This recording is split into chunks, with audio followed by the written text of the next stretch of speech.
After the president arrives back in Washington, there'll be a welcome home celebration at the White House at about 4 o'clock Eastern Time. You'll see live coverage of that here on C-SPAN. Coming up next, several of the other third-party candidates. Howard Phillips was the presidential nominee of the Taxpayers Party. Here's some of his comments from last night. Let me say that this has been a magnificent campaign. We began on August the 17th, later than any of the other candidates. And we've been in 36 states since then. We've done hundreds of radio talk shows.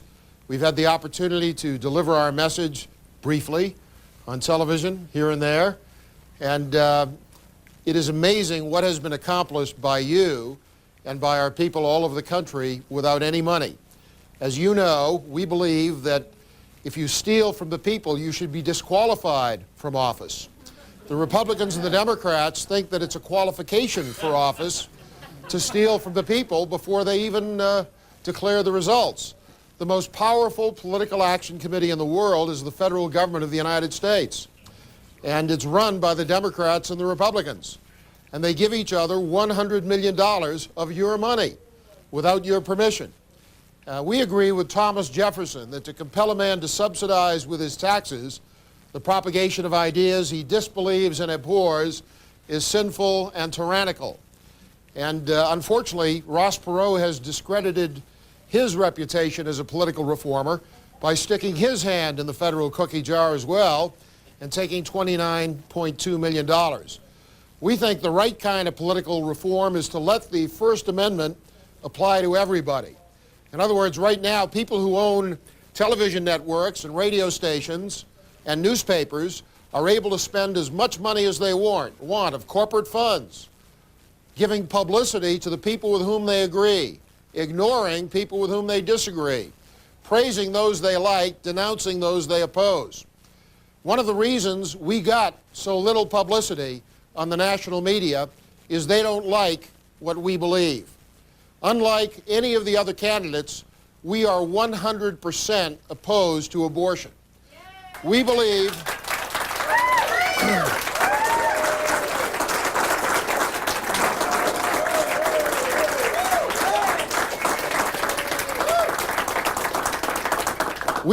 the Constitution means what it says when it stipulates that no person shall be deprived of life without due process of law. Those babies have been indicted for no crime. They've had no trial. They've not been guilty or found guilty, and they haven't been sentenced to death. It is therefore unconstitutional to suck out their brains and dismember their limbs, whether or not at taxpayer expense. But you know what? Bob Dole, Bill Clinton, Ross Perot all favor killing the babies. Bob Dole is against it by a certain procedure. He says there's a certain procedure that is so obnoxious that he's against it.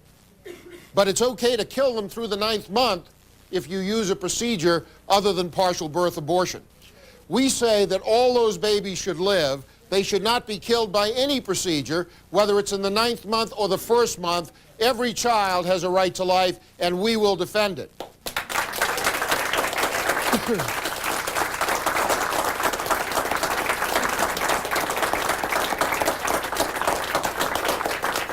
Our day is coming.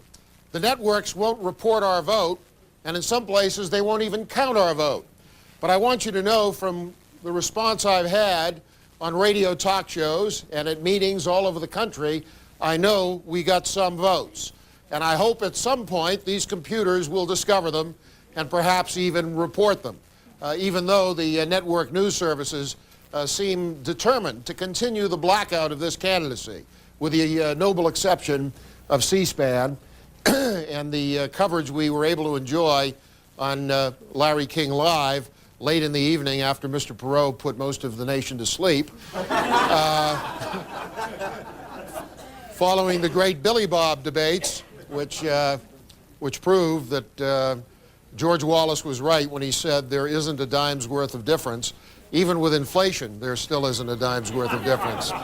And there's been a lot of inflation. You know, the second thing the networks don't like about us is that we believe that God is sovereign.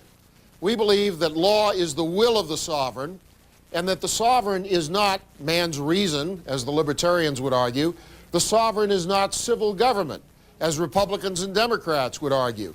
God is sovereign. That's what the framers of American liberty believed.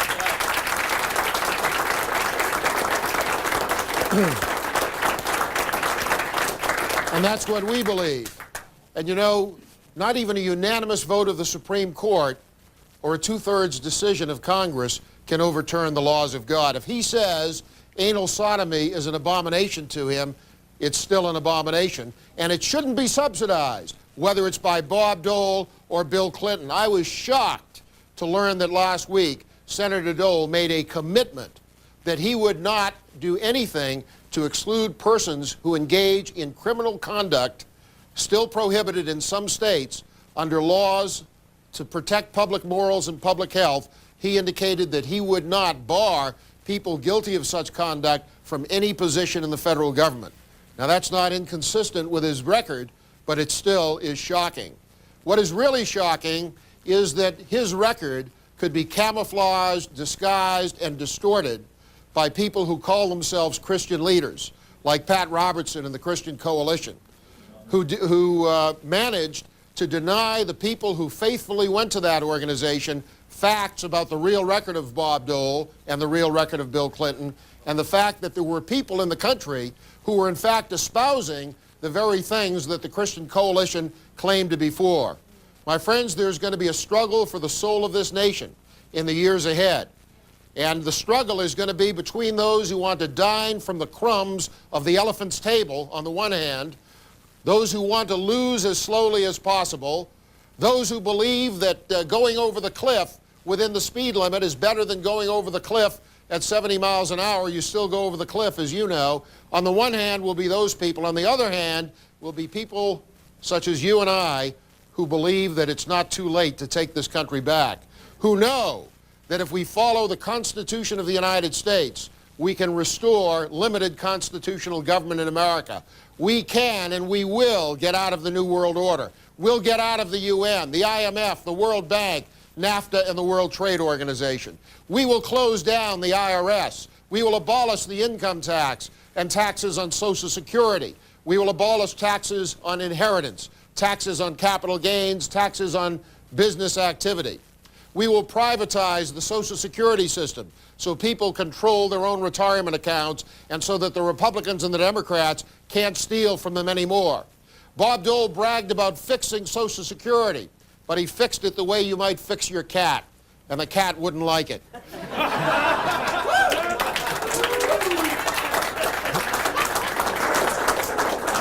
In 1961, when Jack Kennedy became president and a much younger Bob Dole became a member of Congress, $13 billion a year were being collected to pay for the Social Security system. Thanks to Bob Dole's fix, it's up to $473 billion, and there's still not a single penny in the Social Security Trust Fund. It's a fraud. We mean it when we say we're going to get rid of the Department of Education, and we'll veto the money for it. Tragically, the Republicans blew their revolution. They betrayed the promises they made, the rhetoric they delivered just a couple of weeks ago by voting to send another $4.8 billion to Bill Clinton's Department of Education. They decided to keep funding the National Endowment for the Arts, the Legal Services Corporation, Planned Parenthood, Gay Men's Health Crisis. They talk about reforming welfare, but the only way you can reform the federal role in welfare is to zero it out. And that's what we're going to do when we get the chance, because bureaucrats in cinder block buildings in Washington, D.C. do not know the real needs of people in Poughkeepsie, New York, or Los Angeles, California. It's a private problem, it's a church problem, it's a family problem, it's a local problem. It's not a federal problem, because when I was running the war on poverty, I discovered that we needed to close it down because 84% went to the poverty-crats, the bureaucrats, and the consultants, and only 16% went to the people for whom it was theoretically directed. We're going to close down the Federal Reserve because the Federal Reserve is not federal and it has no reserve. And since it was created, whereas previously we had inflation in America of less than 20% over 126 years, since 1913 we've had inflation of more than 1,000%. My friends, we are coming to a point of crisis in the United States of America. Last year, we paid $345 billion in interest on a $5 trillion debt.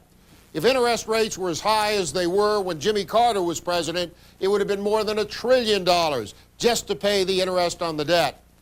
Folks, the dollar has been heading south since the 1970s, and it may take a sharp dip just a couple of years from now when the euro becomes the unified currency of the Maastricht Treaty nations in Europe. When that happens, all those extra dollars, which have been stuffed under mattresses in Moscow and Colombia and elsewhere, may come home. And we could face, in this country, a massive hyperinflationary depression. In a time of economic crisis such as that, many Americans who don't know their history, who don't understand the Constitution, will be ripe for the demagogue who says, it isn't you good folks, it's the rotten system. Well, I'm here to tell you that Pogo was right. We have met the enemy and he is us. Thomas Jefferson and Patrick Henry and George Washington gave us a great system, but we haven't been obeying that system. We haven't been faithful to the Constitution of the United States. The U.S. Taxpayers Party is the party of the Constitution. And thanks to the work that you have done and that people all over the country have done since we began our campaign on August 17th, we have a real party.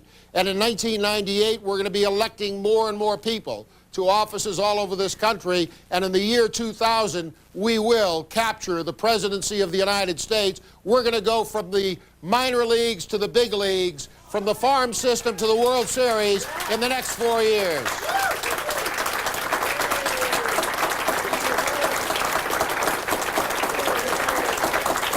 Thank you.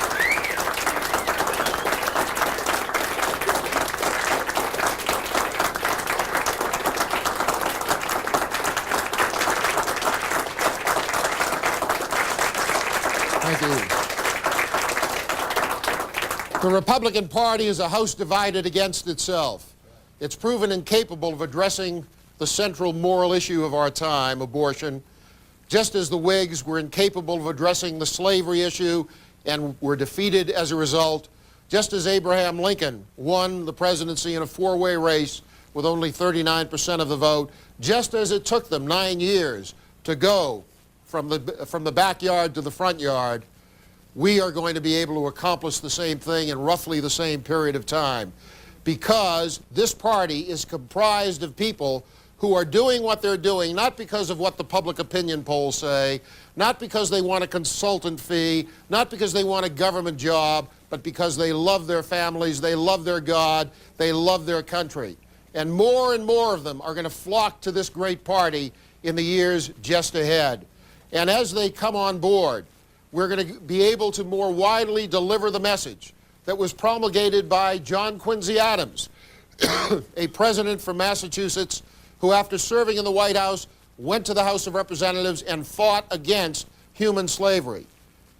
When he was confronted by his colleagues in the House of Representatives who said, Mr. President, why don't you go home? This is a hopeless cause. There's no chance. He said, sir, duty is mine. The outcome belongs to God. That is what the people in this room believe.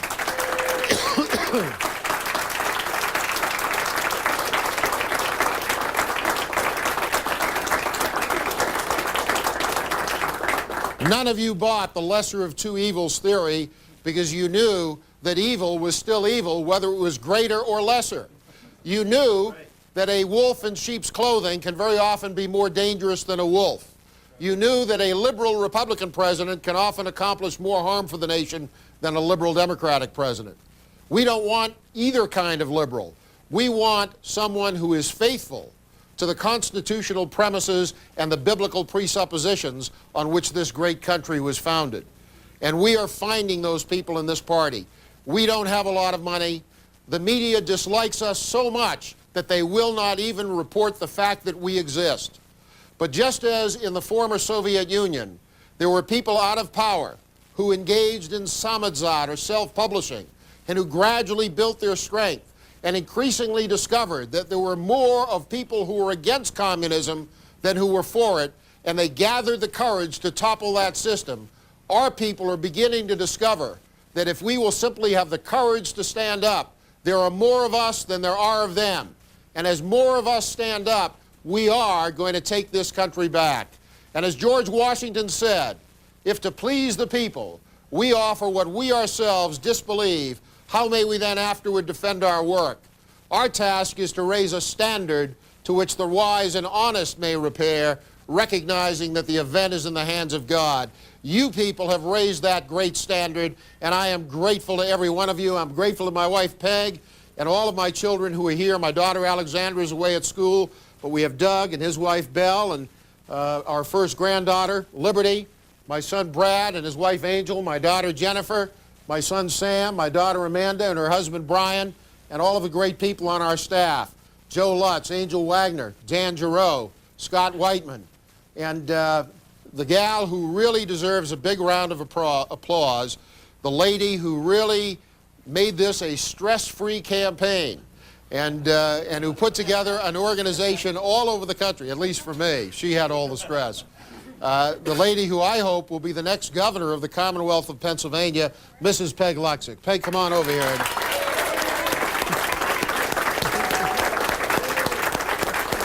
And Joe Lutz.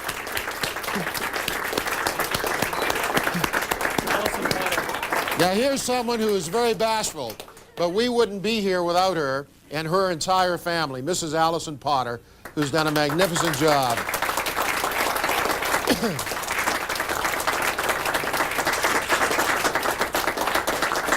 There are many, many people here who deserve recognition. There are people around the country who deserve recognition. What a great team we've had.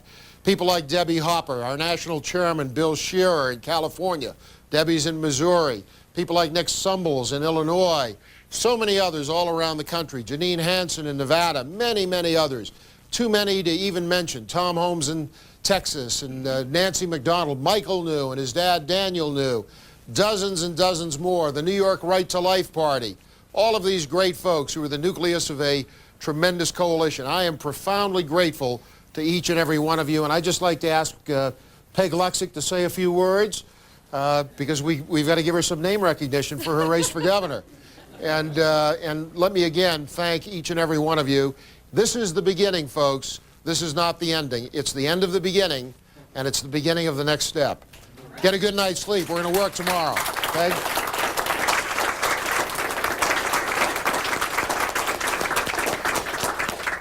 Talk about stress, you get to follow Howard. That's what I do. I want to start by thanking each and every one of you for all you did to make this campaign possible. As Howard said, we did this with people power, which is always a good thing.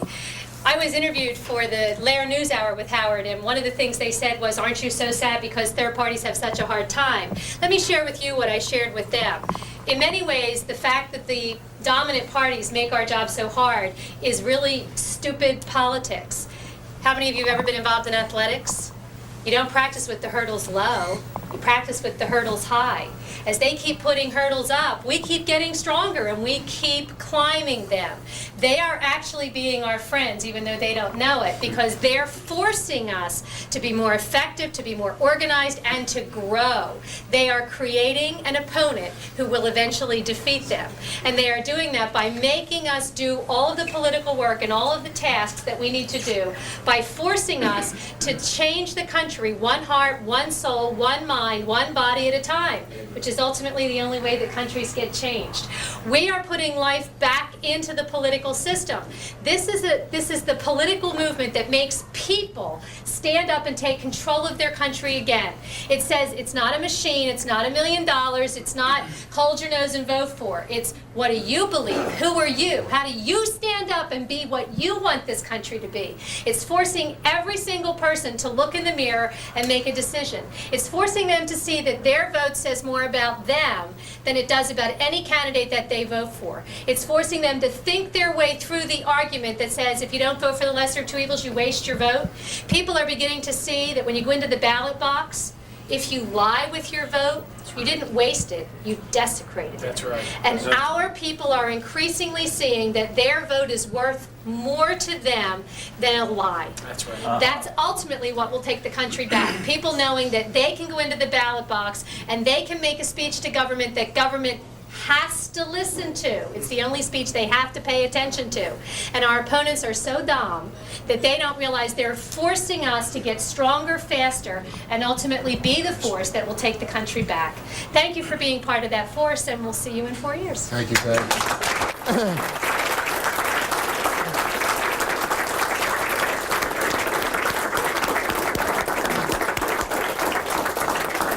We'll see you before 4 years. We're going to be at work in the morning. I'd like to introduce my son, Doug Phillips, who's an attorney with Homeschool Legal Defense. Doug has been a tremendous help to this campaign. He placed me in nomination in San Diego, which I appreciate profoundly. He did a grueling 2 hours on national radio yesterday making the case for people voting for what they believe, reminding them that in politics, your vote is the currency of your virtue. And he gave a tremendous Sunday sermon on the morality of voting and what a Christian should do in politics. Doug, I'd just like you to share with us maybe something from that study you did that you placed on the internet that has already achieved such national acclaim about what happened in the 1930s and what relevance it might have for us. Or anything else you want to say?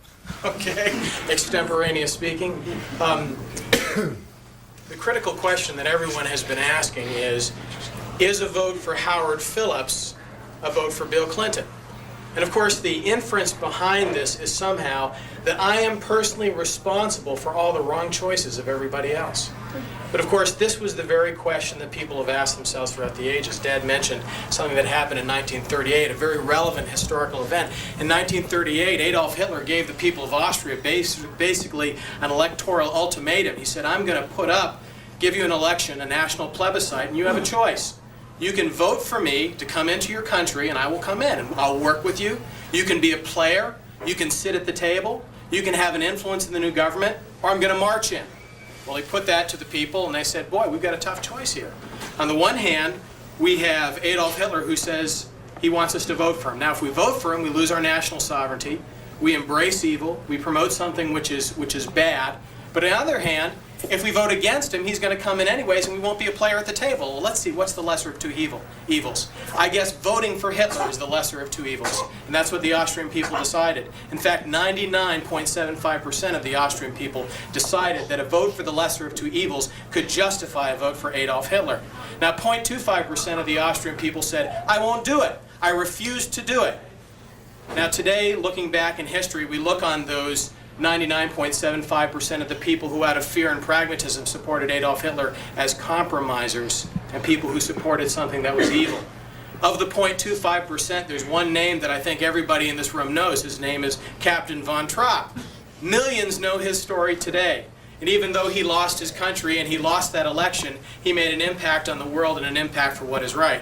Well, the analogy, of course, isn't comparing people who supported Hitler then with people who support Dole. That's not the analogy. The analogy is that under a lesser of two evils strategy, you can even support Adolf Hitler. You can support anything. And today, Americans and Christians and people across America have been asked a question. I've got one man who believes that you can kill any babies, and I've got another man who believes you can kill a lot of babies.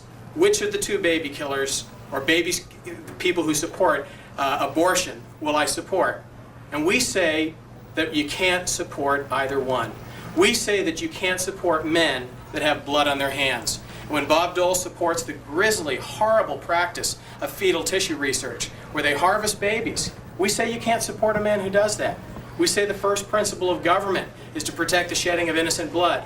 And under no circumstance can we encourage men who are complicit in that practice. And until Americans stand up and say, we will not support you, Republicans have got a message from us, and that's this.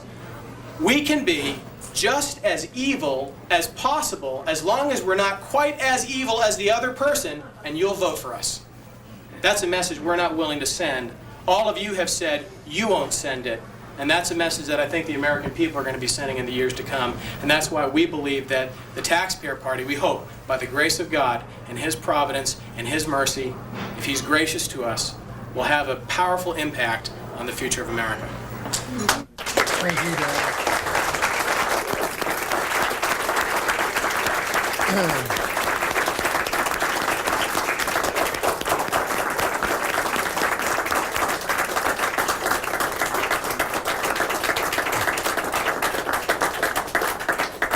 To God be the glory. We're thankful that He has protected us and strengthened us and showered us with blessings. Pastor Bob Gifford, would you come here and say a benediction on this event? I know that people are welcome to stay, but we hope that those of you who have to go will go with God's blessings. And Bob, we'd be very grateful if you would thank God for us and invoke His blessings on each person here. Let's unite our hearts in prayer. Our gracious God and our Heavenly Father, we thank you and praise you that you, Lord, in thy sovereignty and providentially have raised up men to still stand in the gap. Men of courage, men of integrity, men that love you and desire, Father, above everything else to do that which is right in thy holy sight. And we do pray and commit to thee, Lord, Howard Phillips, and the United States Taxpayers Party, that thou, Lord, would indeed work in such a manner to raise up others to help support it and to strengthen it. That surely, Father, this spark that has been started here now will continue to be a flame that will engulf this whole country, and that people will be awakened, Father, to the reality, Father, that today we see that people are willing to sacrifice their principles, their heart, their integrity, and their very country for expediency. Oh, Father, let us not sell our souls for a bowl of pottage. Father, we pray by thy grace, thy blessing upon all here. We pray they'll go home safely. We ask it in Jesus' holy and precious name. Amen. Amen. Thank you all very much. God bless you. God bless America. Thank you.